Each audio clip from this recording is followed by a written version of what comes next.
is a course director at Faster Health and Fitness. She's got 30 years of grassroots experience and excels in boosting net income for facilities and businesses. She brings unparalleled expertise in fitness education, inclusivity, and evidence-based practices. She's currently on the SIMS book committee and previously served as an IDEA committee advisor. She is extremely passionate about empowering trainers to question the balance of quality research, giving trainers and business owners a process that enables them to deliver the best evidence-based experience. And for those that are maybe curious, just in the US, you're not familiar with the fitness industry. In the UK, SIMSPA is kind of the standards and practices organization over there. Just if you're curious what those letters mean, that's what it means. All right, Joanne, over to you. Camera and mic are working, screen share's working. I'm going to turn off my mic and camera and let you run the show. Thank you very much. And first of all, thank you to those of you that have taken the time to join me live, and those of you that are watching this on the replay, because it means that you were intrinsically motivated to be here. That is, of course, unless Jonathan actually paid you to be here, and then in that case, you were actually extrinsically motivated to be here. And the reason that's important is because today we're moving away from lectures and we're going to be looking at ways in which we can hopefully help reduce the risk of burnout. And so by the end of this talk, my hope is that we have found a way to get back to this happy, exciting picture, which was taken just after a great movement experience.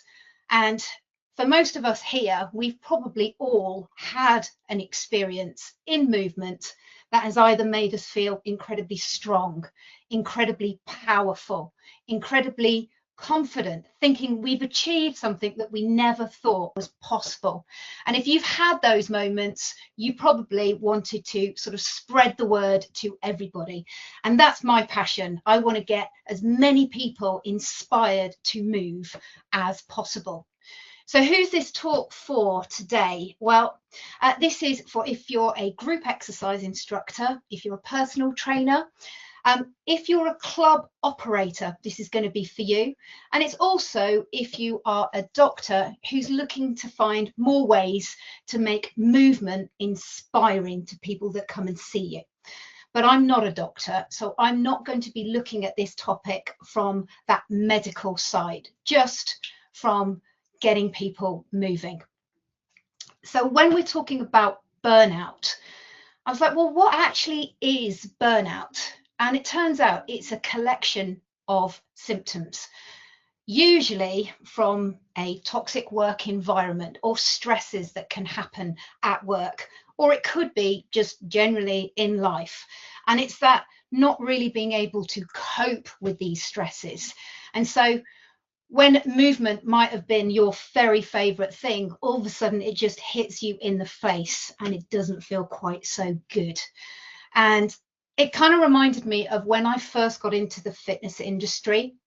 And that was about 36 years ago when I decided to switch out of acting and being a very unfunny comedian and start getting involved in the group exercise world. And so I was passionate about it. It was what I loved. And I suddenly found myself repeatedly for almost 2 years taking at least 15 to 24 classes a week. Now, if you've worked in the industry, you know how much effort goes into turning up to your classes, learning your choreography, being present. And suddenly something that I loved wasn't giving me that buzz anymore. And I didn't want to turn up intrinsically. And in fact, I don't think even the extrinsic reward of the pay was enough. But one night when it got really bad, I was asked if I could cover a class. And the problem I had was I wasn't able to say, no, that doesn't work for me.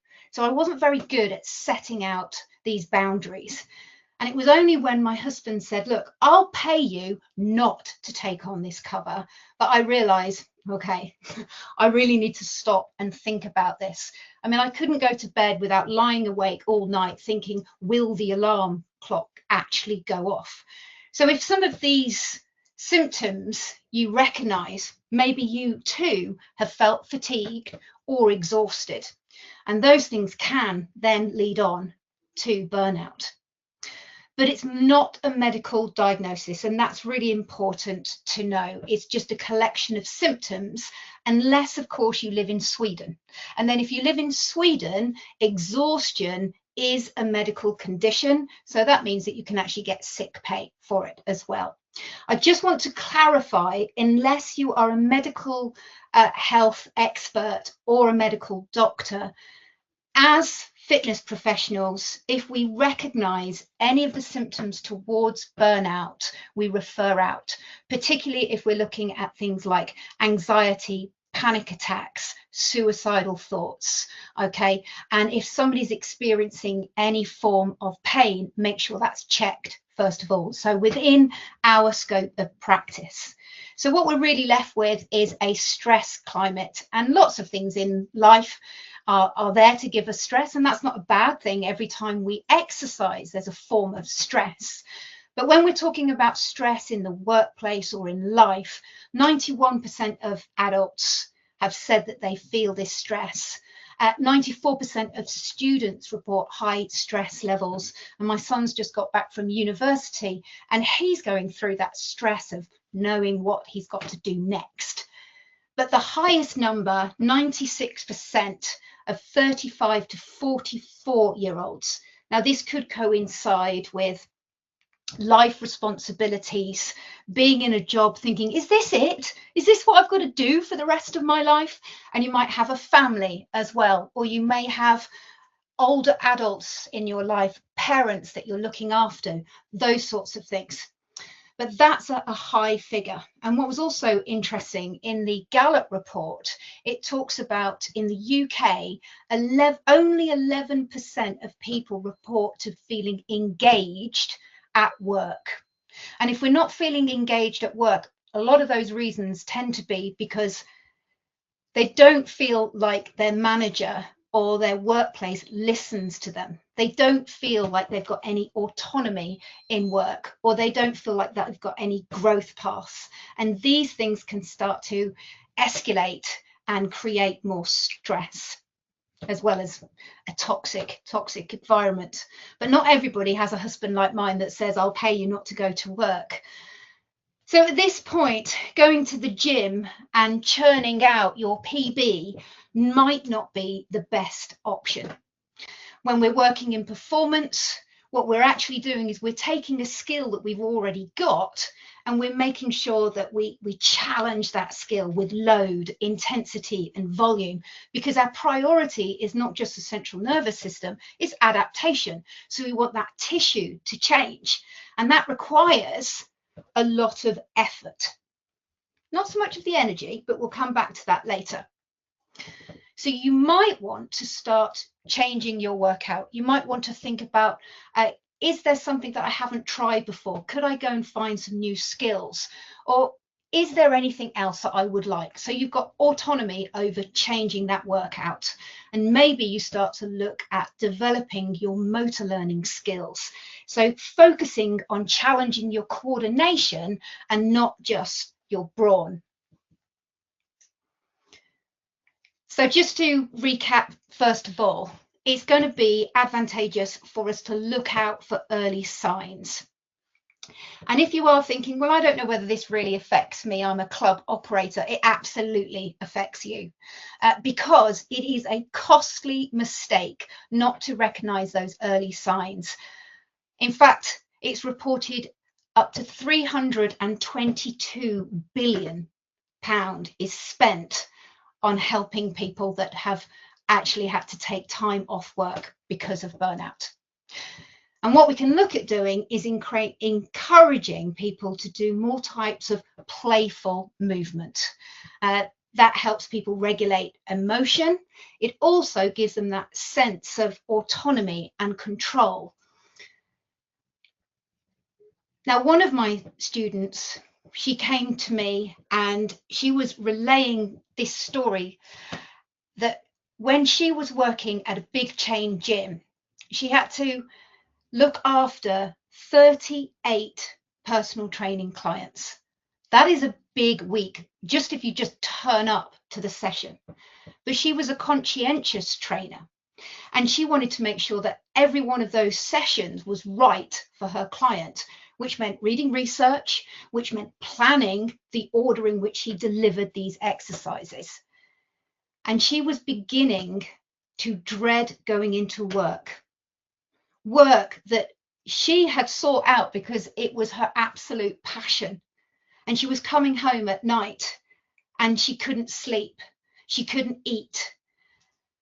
So what I'd like to do now is to break down some of these symptoms into a physical, a psychological, and emotional components. Now, they will all interlink and affect each other.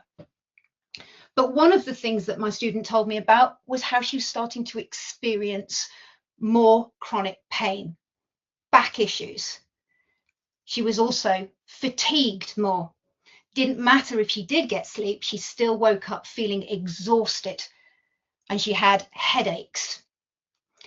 Those were the physical changes, that and appetite, lack of wanting to eat anything substantial, and she knew she had to. But psychologically, she started to experience brain fog. She started to forget clients. She couldn't handle her diary. And this forgetfulness was really getting her upset. So that was starting to influence and affect her emotional state. And so she was starting to feel anxious. She was starting to feel empty. And she said at one point, she actually went to work and said, I felt absolutely nothing. These are all indications that she was close, if not at exhaustion. So what she did was book in to see her manager and said, look, I am just beside myself. I can't do this anymore. And the manager said, okay, I get it. I totally understand. I tell you what we'll do is we'll cap it now and we won't give you any more personal training clients. Obviously, that's not entirely what she wanted. She wanted to drop some of these sessions, but she said, okay.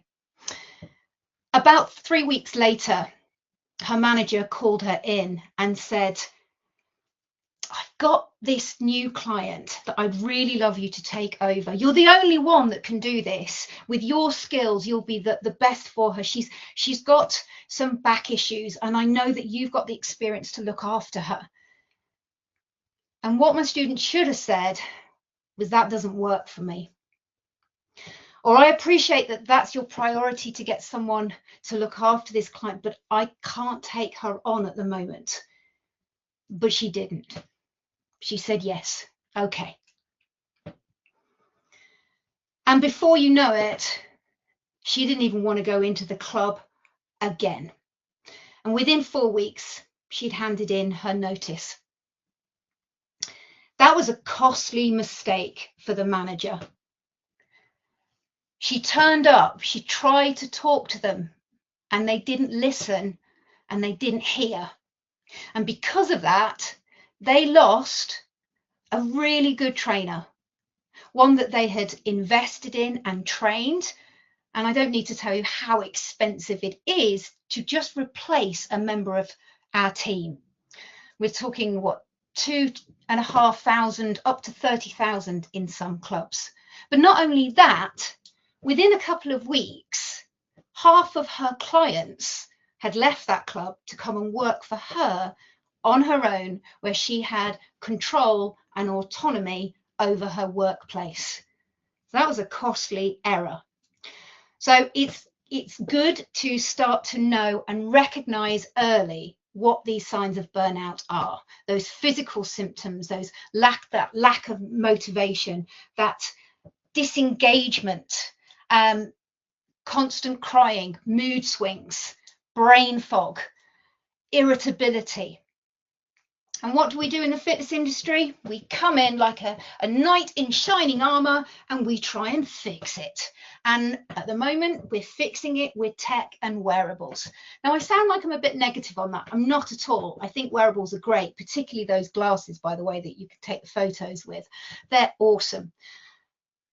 But I think we have to be careful, because some people will be inspired to go and move more by monitoring how many steps they've taken, and that's great. And some people may find that monitoring their sleep is really, really useful. One example of that, I had a client who was measuring her sleep, and she said, you know, I thought I didn't sleep at all last night. It was awful. But according to my watch, the time that I was asleep was really good quality. So for her, it was really, really useful.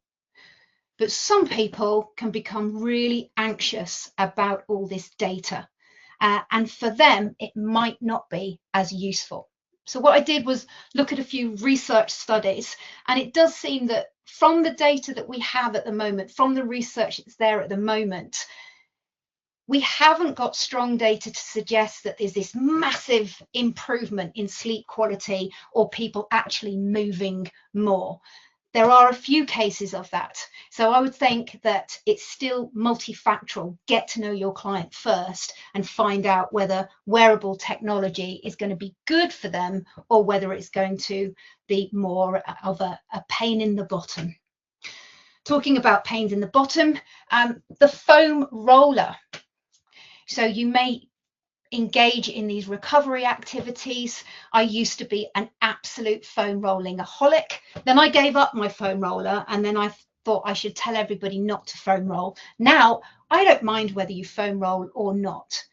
In fact, if you believe that it is improving your range of motion, and if you believe that it's improving your performance, you can have some really good placebo effects from it, and it can be useful. However, if your body is already feeling fatigued and is already feeling chronic pain, it's already in a heightened sense of protection.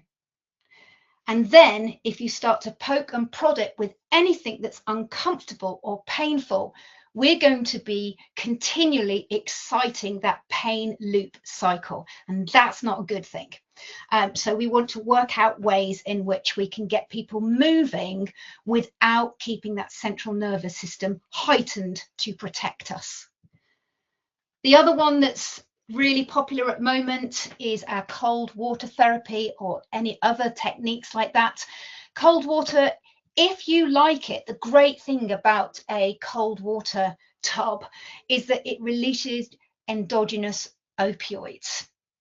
And so that could be a really good thing for you in reducing any fatigue feelings or your perception of pain. So it could be good for that. But here's the thing. There are some other brilliant ways of getting hold of these endogenous opioids, and movement is one of them. So movement and laughter. Maybe we could also not just get someone moving and let them feel better and have those endogenous opioids, but also we could improve their motor learning skills, their bone strength, and improve their muscle quality. So there's so many wonderful things that we can do with movement, and so you need to weigh up the odds. If we're comparing it to recovery, one of the studies I looked at was really interesting. It looked as though it was really good for recovery, but on closer inspection on that research study, it was only good if you did a workout and then sat down and did absolutely nothing. I don't know anybody who does a workout and then just sits down and does absolutely nothing. But if you do, recovery in an ice bath is a good option. If not, moving is a better way for inducing and creating that recovery. As for performance, that's a different matter. But again, I couldn't find many advantages with that. So now I thought, well, let's bring some neuroscience into this. And this is a little story about monkeys, but it is relevant to the topic of burnout and how we experience the world. So what the neuroscientists wanted to do, the scientists, they wanted to put some sensors on the brains of these monkeys because they're quite like humans. And they wanted to register activity in that brain. And so what they started to do was light a red light. And then after that red light, they gave the monkeys some juice, some sweet apple juice. And I guess it's not a surprise because the monkeys were like, yes, sweet apple juice, this is lush. And there was so much activity going on in their brain. But what was interesting, it didn't take long before when they started to switch on the red light, now they saw this activity in the brain before the monkeys had actually got hold of the apple juice. And what this was showing us that they had learnt to anticipate and predict this reward of this yummy sweet apple juice. But the scientists didn't stop there. No, they had to take it a step further. So what they did was they lit the red light up and the monkeys' brains lit up and they were ready. They were ready. They had an emotion. They were emoted to get that apple juice, and they drank the apple juice and they spat it out because it was switched with water. And then the next time the red light came on, there was none of this activity in the brain because the monkey's brain had learned from this prediction error of this water being in the way. And that's important when we start to think about creating a movement experience for our clients. Because in life, constantly, everywhere around us, there's stimulus. And this stimulus is giving us information. Is it hot in here? Is it cold in here? Is there anything tight that's touching my skin? Is there a foul smell? All of these things, constantly we're being bombarded with information and light. And then when something becomes important enough, it crosses a threshold. And at that moment, we get a hormonal change, we get a muscle contraction. And it's at that point we've had an emotion, emote, that drive to move. But before we make the action of moving, we have to go to our cognition, to our brain, because we need to go through a real quick checkpoint of what is this? Is this an opportunity or is it danger? Freeze, fight or flight. And the only way of doing that is by going through at rapid pace, a little bit like ChatGPT, on any previous information it's been given. Previous experiences, previous stories, stories from parents, doctors, all of those sorts of things will help, and it will go through that really quick checkpoint until suddenly you go, yep, and you will be driven to take your action. And this action will either reinforce it was an opportunity or reinforce that it was a danger, freeze, fight or flight. And that's the feeling you get, whether it's positive or negative. Now, at this point, this is my son, and he'd just been dumped for the first time in nursery, and his bottom lip was quivering because he experienced for the first time that abandonment, and he would hope that by crying I'd come back. But the next time I got into the car and went into the gym, his bottom lip started to quiver because he'd anticipated that gym led to the nursery. And then you've got it. We get into the car and that bottom lip would quiver because he thought that that car was going to the gym that led to the nursery where he was going to be left. But obviously I didn't want to leave him with those feelings. So I needed to reassure him that he was safe. I needed to allow him to experience and change those feelings. So I stayed with him. And then he was able to change that emotion, change the action, and gradually change the experience. And that is one of the amazing things we get to do in the fitness profession. We get to help people reframe and relook at the feelings they've had and change the experience. So if you have ever been into the gym and you've fallen over a weight, then you know it hurts. It hurts your toe. And I know this isn't an injury prevention talk, but here you go, bonus, double whammy. If you put your weights away, that will be the biggest way of reducing your risks of injury in a gym. Just put your weights away. But when you have stubbed your toe, you have this anticipation of this is going to hurt. And this is all part of that central nervous system protecting us. But a little reminder, when it comes to pain, if a client has any form of unexplained pain, we need to refer out. We don't make any guesses. There are two types of pain that we're really concerned with: the acute pain, which is not a cute little pussycat pain, but more that, ow, I have just stubbed my toe type pain. And it's short in duration. And then we have chronic pain. And that's the type of pain we tend to see more often within the fitness industry, and certainly the type of pain that we see with people that are struggling at work with stress and getting close to exhaustion. So we need to work out a way in which we can help them manage their fatigue.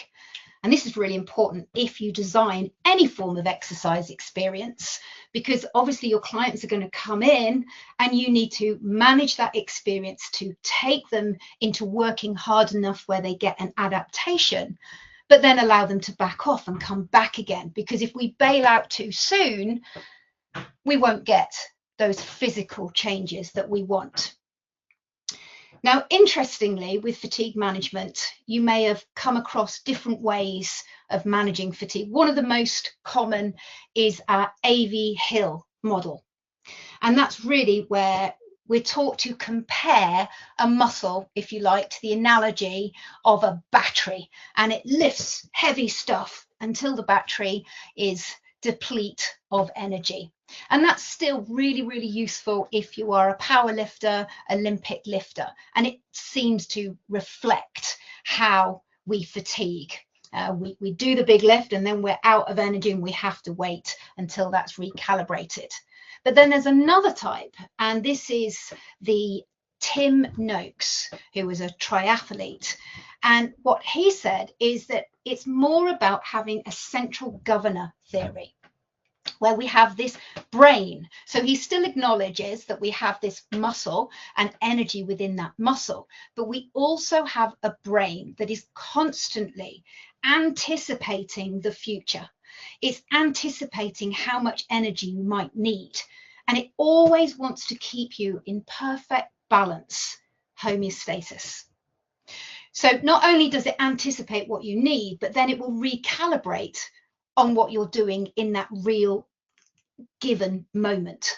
But then when you know the task is finished, you'll see an end spurt. Because this is what we see when we look at an Olympic medal.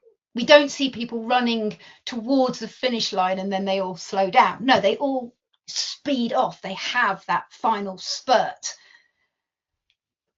But then what interested me was a third way of looking at fatigue management, which fits really well with movement, and that's the dynamic systems model.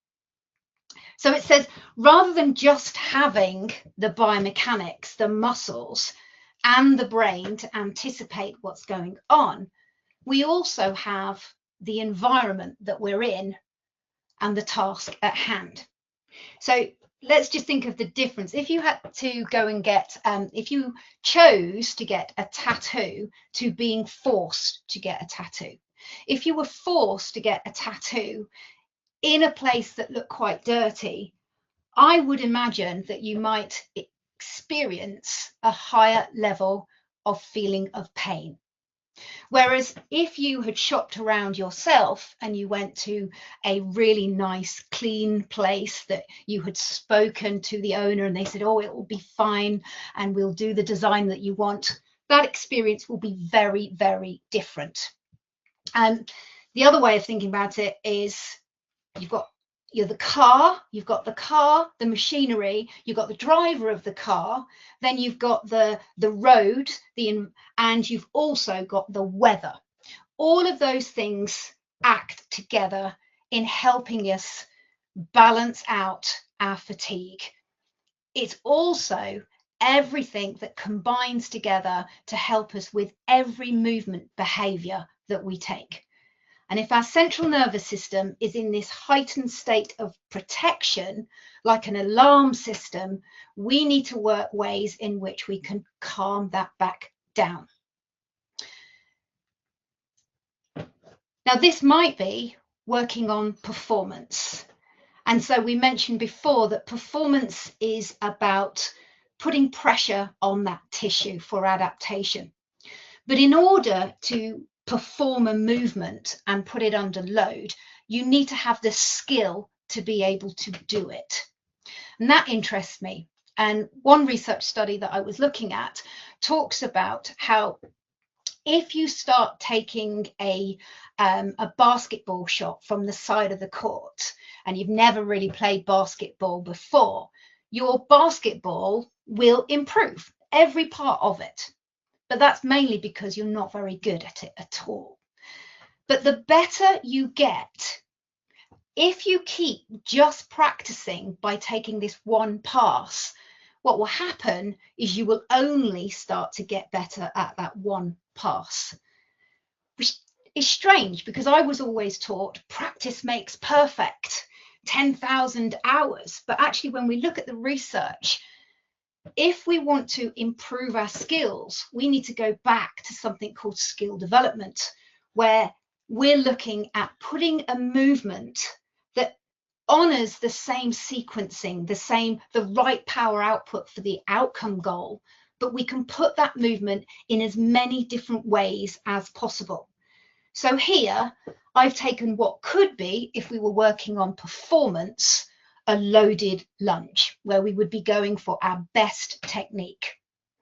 But here, rather than working on that tissue, I'm moving into challenging the central nervous system, cognition. And I'm allowing my client to come down into their lunge and reach their arms in different ways. So the game could be, I want you to lunge and then reach your arms to the side, up as high as you can, as low as you can, round the corner, to the red cone, to the yellow cone. But as long as the person knows what success looks like, they need to take that leg forward, drop in height, do the task with their arms, and then return the leg back up to the start position. They have a clear idea of what success looks like. But from then on, I don't have to coach them to do it in a certain way. All I do is let their body feel that movement, experience that movement. And if their leg wobbles or they don't make that position forward and the hand to the side, they will recalibrate that movement and they have autonomy and control over that movement. What I'm really saying is that before we start to think about which exercises, what intensity, whether we're working at improving motor learning skills or whether we're looking at adding load and working in performance, we need to find a compelling reason for our clients to move. And so if you've got a client that loves golf, but they're exhausted, they haven't got time to get to the golf course, but they really want to move, maybe we could do some movements that feel and look like golf. We can also play around with targets and we think, oh, well, if you're doing a golf move, you need to make sure that your hand swings back first. So we could make that a rule, right? I want you to do this hop, this jump, but every time you do, your hand has to swing back first, and then you need to look at me. So it's very, very simple, but they get that autonomy over it, and they're challenging their brain in lots of different ways. So we're really talking about balance again. We were talking about homeostasis balance, but we're always talking about how much exercise did we do? Are we working in skill development or are we working in performance? When would be right? And how much of that exercise should we be doing? How many times a week? Now, all I could find is still what our national guidelines are with the WHO, World Health Organization. So we should still be looking at 150 to 300 minutes of moderate exercise or 75 minutes of more intense workout, and 2 or 3 times a week of strength training. But interestingly, there were some studies to suggest that 5 minutes, 20 minutes a day can be just enough to lift and change somebody's mood. So if you're someone that enjoys running and the thought of going for a run still excites you, go for that run. But if the thought of going for that run puts you under pressure, then think about changing that run. Thinking about, can you run in a way that has different game to it? Can you run with arms in different positions, waving it up? Sounds really silly, waving those hands up in the air or out to the side. But actually what you're doing is you're stepping back from performance. You're giving your body the opportunity to still match the correct sequencing, the right skill. And also, hands up in the air is a fantastic way of working all the muscles around your shoulder, your spine, your hips, your core, but in a way that actually matches the sequence of running. So not only can it be fun, not only can it feel less intense, it also improves your skill. So when you go back to working in performance, you've got more areas in performance that you can work on. So here's the thing, performance doesn't improve your skill. Skill improves your performance. When we're working in performance, we keep doing that movement under load, volume, intensity, until we start to feel fatigue. If you push past that, that's when you might start to experience injuries. But the moment you can't handle selecting the right skill under the pace, under that load, in that environment, we need to go back to skill development. But it's a great place to be. And it reminds me of climbing, because there isn't a right way to climb the wall. Sure, there might be a more efficient, more effective way of climbing that wall, but all the time you're anticipating, do I put my foot here? Do I put my hand there? And if you get it wrong, your foot's going to slip off and you might fall from a low height, hopefully.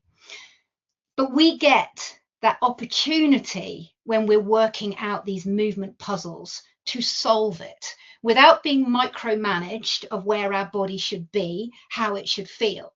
And we get to discover in our session that's designed from our trainer, from you, what makes us feel strong, what makes us feel powerful, what builds our self-efficacy.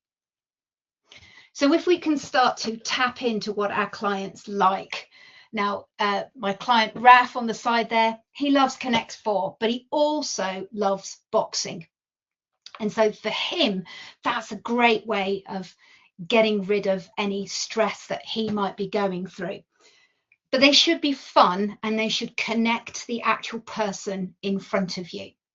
Some people hate boxing gloves, so it's not always right for everyone. Make sure that the move doesn't scare your client. And it doesn't need to be perfect. Remembering, if your client is already got their central nervous system protecting them and you ask them to do a movement that they are concerned about, their body is going to protect them and they're going to feel it. So for example, you may have had a client that has discomfort in their knee when they step forward. They've had it assessed, it's all okay, had it referred out. But what you do in that session, rather than get them to step forward, you just get them to step back.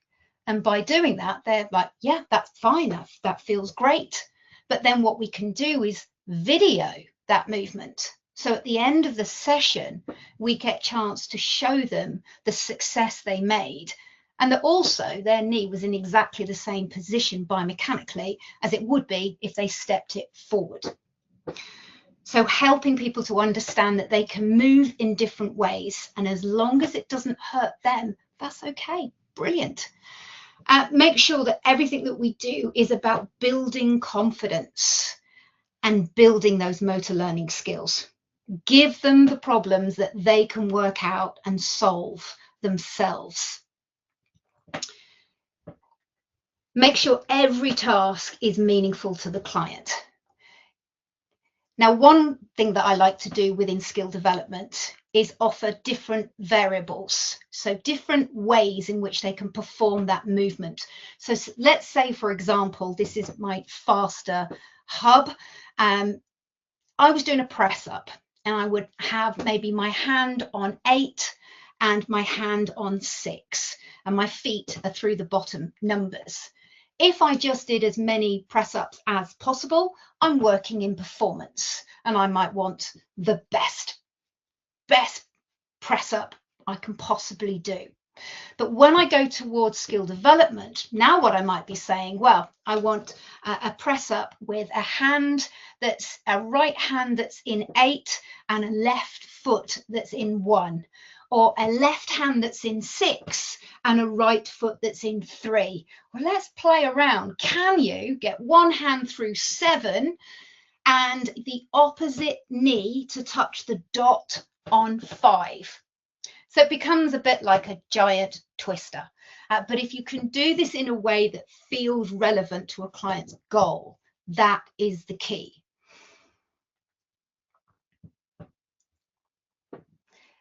Karen on the side here, she struggles with chronic fatigue, particularly when she's feeling stressed. And I know as soon as she arrives because of her posture. Now, in the past, I might have looked at posture as something I need to fix because of claims of that being an indication that you might get pain, although that tends to be correlation, not causation. But what posture does tell me immediately is my client's mood. And actually, someone's posture really is their body's skill, the way it holds itself in that environment, in the mood that it's in. So it will completely tell me how she's feeling as soon as she's arrived. And I know then, are we going to work more on performance, or are we going to change that and work on more skill development? Are we going to do more game-based play? Karen loves a cone. She loves a ladder. She loves having a problem that she can solve. But the thing she really loves is when I say, I'm going to put the camera on now and I'm going to put this on Instagram, and she lights up and she does that next movement. What I had been expecting to say on this talk is that you might not want to do your heavy lifts, but I can't find any information to say that, so I'm not going to. If you like lifting heavy and that doesn't make you feel exhausted afterwards, absolutely go and lift heavy. There is no reason why you can't. Hina at the side here, she had a really toxic job, also a lot going on emotionally, and for her the opportunity to be able to move in different environments at different speeds and have that autonomy over creating the games and being able to work out the puzzles worked really well for her. So hopefully we're getting a picture here of how everything we've really talked about is thinking what is meaningful to the client. And you might be wondering, well, does this stop burnout? Does this stop exhaustion? We know that if we move more, if we don't smoke, and we eat healthily, it's good for so many different things in life. And it can certainly help change and lift our mood. But sometimes you just need to have a rest. But if we can create movement with our clients that they feel like they've been part of building, that has taken into account what they like, what they don't like,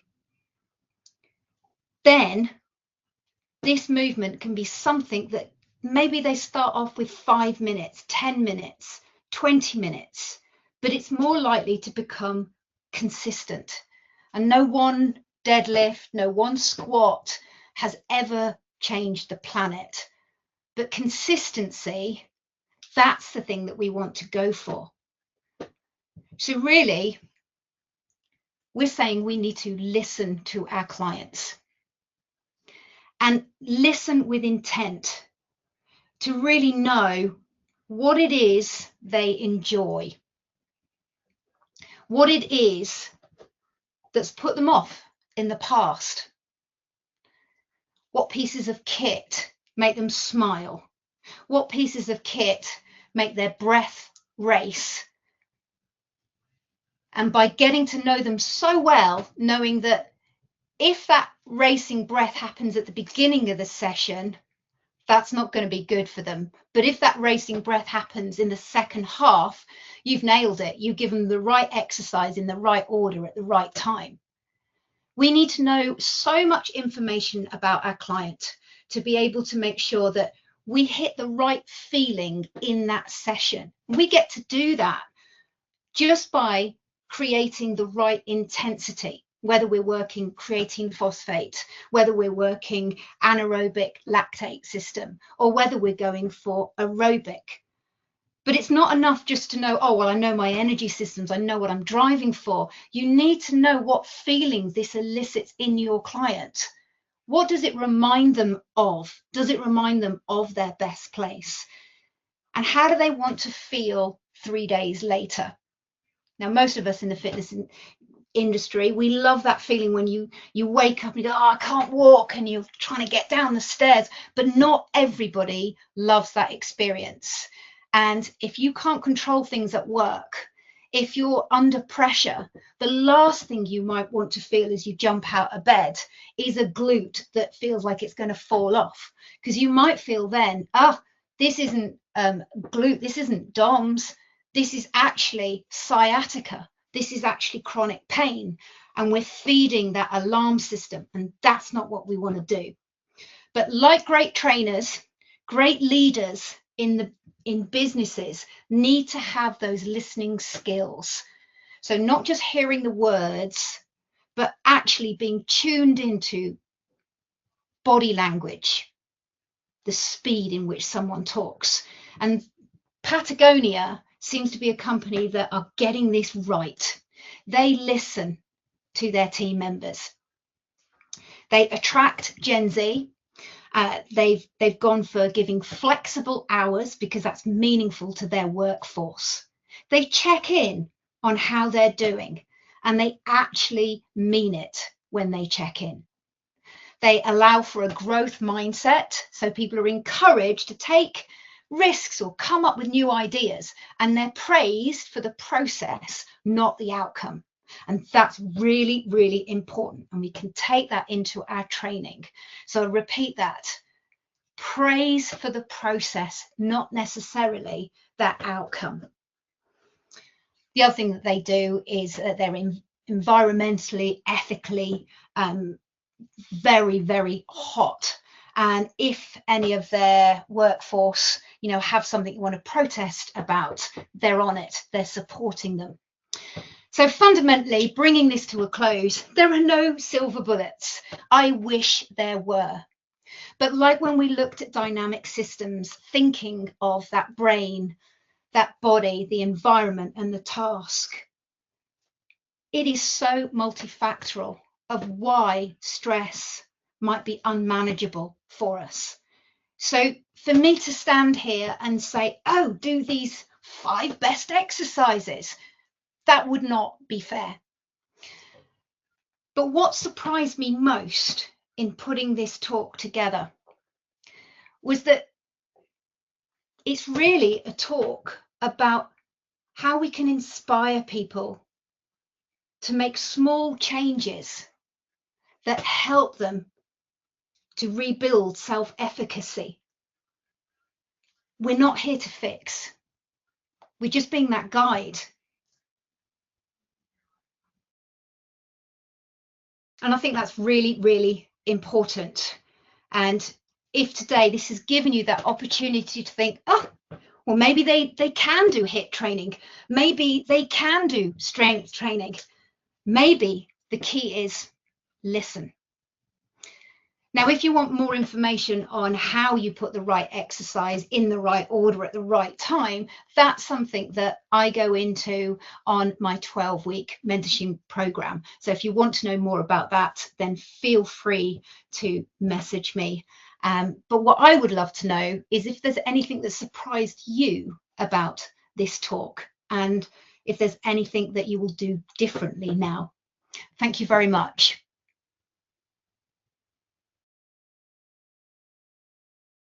Excellent. Thank you, Joanne. And I'm going to leave that up there for just a moment. Everyone, go ahead and put your questions in the questions panel. You can even put the answers to what Joanne's asking you here. What surprised you? What will you do differently? And any next steps. You don't have to list all three. If any one of those jumps out at you, just drop it in there. And I know she's trying to change the way you think, to change the way you train. And we'll get into some of the questions here in just a moment. Let me pull up our promo for our next webinar coming up, so you have plenty of time to make a note of anything in there. There also is a handout for you that is in the panel up there. There's a piece of paper with a little paper clip on it. That's where you'll find it. You're also going to get it in the follow-up email that will come to you. The follow-up email will also have a replay link if you want to watch any of this again.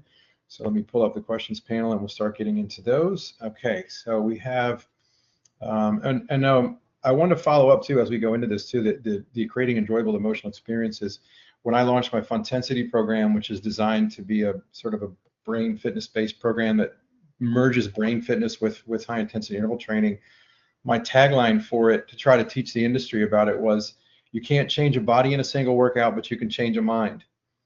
And if you change how someone feels in a single session, you'll get them showing up long enough and often enough to get the physical changes. So the physical changes are actually going to be secondary to the psychological / emotional ones. Just a little observation that I'm on board with the spirit in which you're delivering your fitness instruction to people. 100%. I did forget a small thing, and that was to talk about one of the videos you had done with your squats where you were touching your fingers, because again, that's a great way and a simple way of adding a variation, a distraction. So yeah. Yeah, if anybody didn't see that, it's on social media, but essentially I was having people I was trying to have you follow along to do squats while you're touching a thumb and index finger, and then you do the next squat, touch the thumb and index finger, and you just sequentially move down your fingers and thumbs. You go thumb to middle finger, thumb to middle, thumb to ring, and you're doing squats continuously while you do this. So a little bit of a brain challenge. Okay, so question from Sis. The arms up with the runner example with arms up would also lead to lengthening throughout the body, upright posture, and better mood, correct? Sort of, I guess. Absolutely.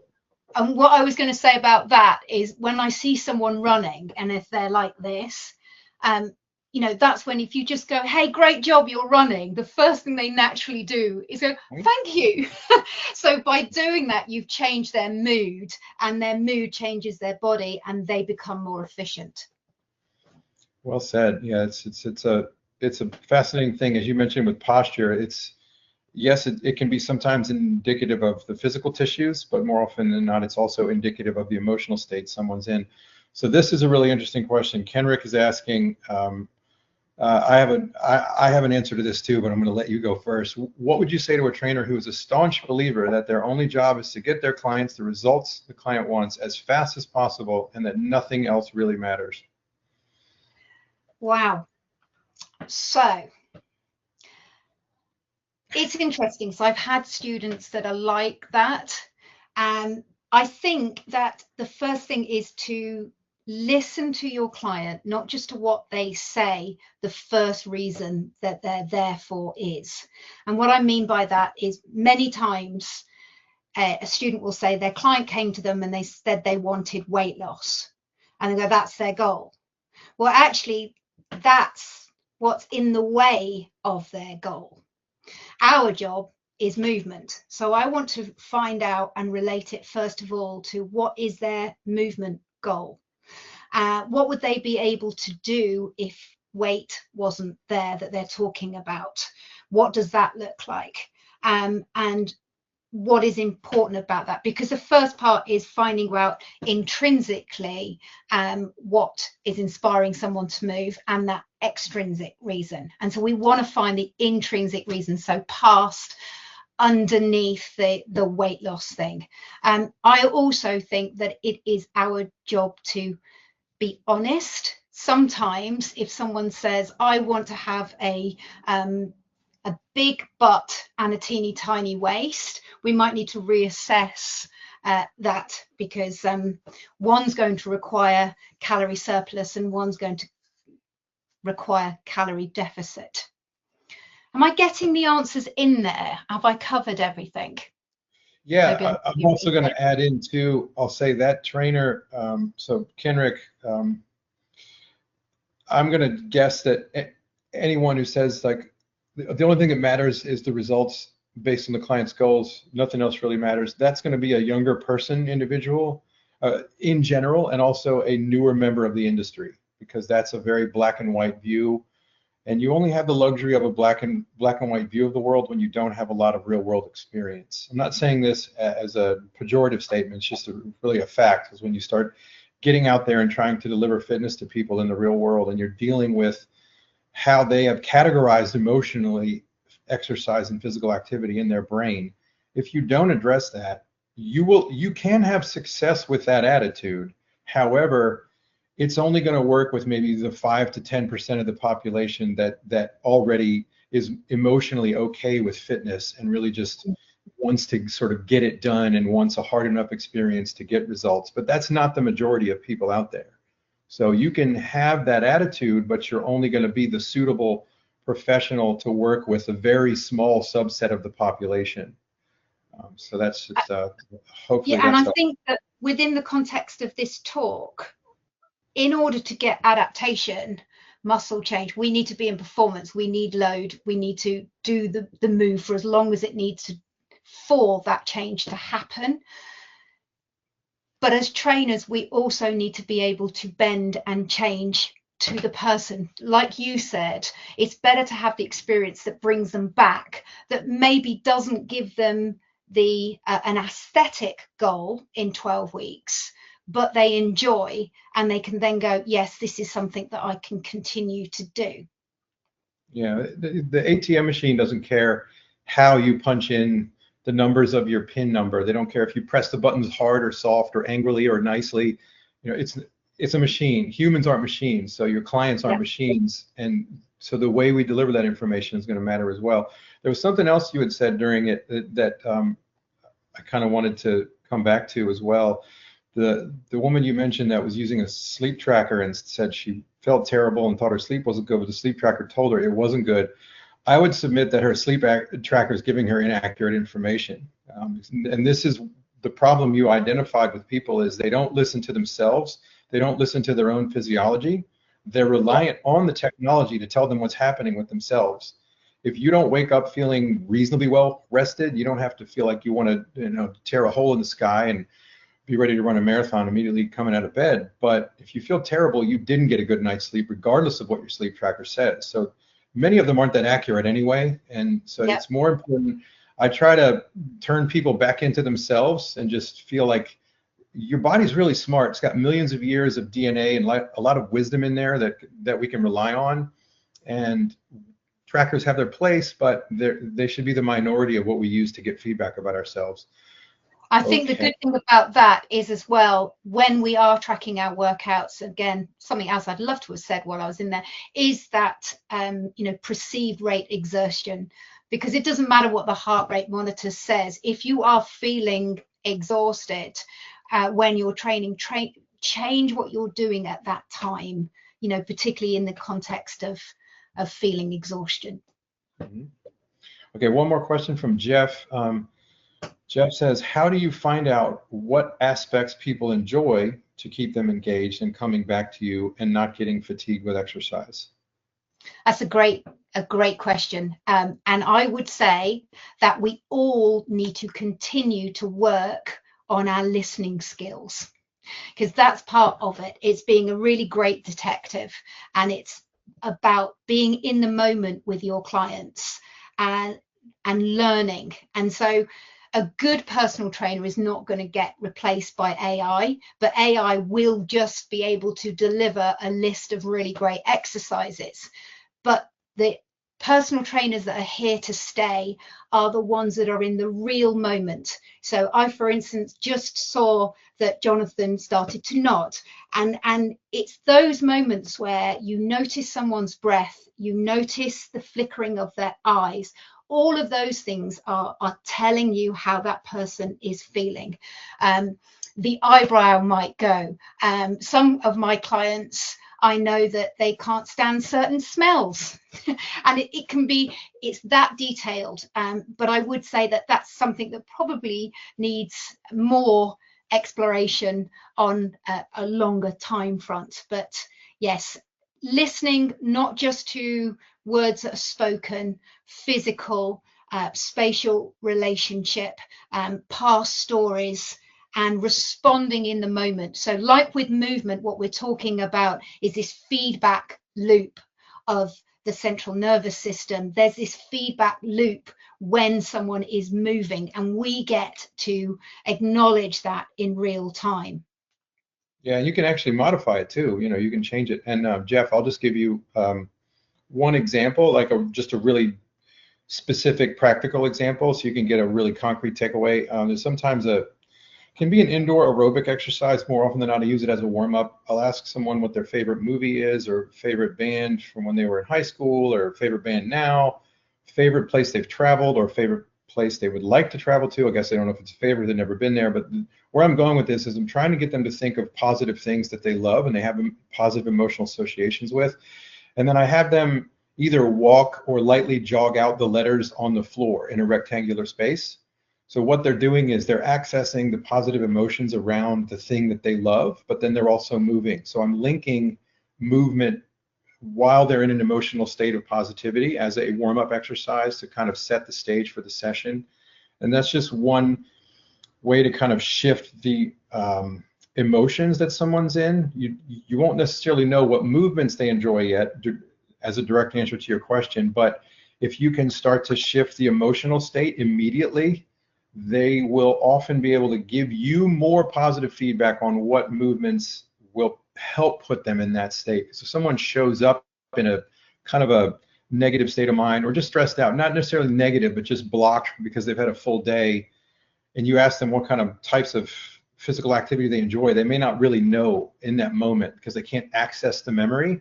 But if you make them move with a positive emotion, they can have a greater chance of accessing the memory of movements they enjoy. Anyway, I hope that was helpful to you, Jeff. And that just reminded me, if we've got time, very quickly, of a client that I went to see, and a lovely gentleman. But on this particular day, as I arrived, he was just, come in, you know, that sort of thing. And he was in an absolute foul mood. And what I did was I started off with all of the exercises that I knew he liked that were tough, and we worked through that, but there was very minimal conversation between. So I met him, but I didn't let that change what we were doing. And I said to him at the beginning, would you like to go outside? And he said, no, we're going in here. So we got down and I just gave him the exercises. And then halfway through, because we had gone into the exercises that he found challenging and focused, his mood started to change. And then what I did was change my status and the story behind the session. And I said, now we're going outside. So we went outside, and at that point, I started to introduce more gameplay activities that were quite intense, throwing balls, all of these sorts of things. And then we get back inside, and he was doing an exercise to the finish, and then he fell to the ground and he just looked at me and said, I don't know what sort of voodoo you just did to me, but I've got to go and apologize to my wife. And that ability to be able to not necessarily pander to the emotion that he was in, but let him hold space with that. And then gradually, and this is something we go more into when we look at program design, putting those experiences at the right time. So absolutely knowing how to ignite those feelings, that emotion will then control that experience. Very good. Love that story. Okay. That's a wrap, everyone. Thank you, Joanne. Thank you for sharing your time with us. And thank you, everyone, for attending and sharing your time and your attention with us. It's a great gift you give us because time's precious. So thank you for sharing it with us. We really hope this was valuable to you and helping you serve people more effectively. And thank you once again to Joanne. She's been a rock star for us this year. And I know she's got one more webinar to do with us later this year. So if you want to sign up for that one or any others, just go to medfitclassroom.org. Follow that online menu at the top to 2025 webinars under the online education submenu, and we'll see you on another webinar soon. Thank you, Joanne. Thank you.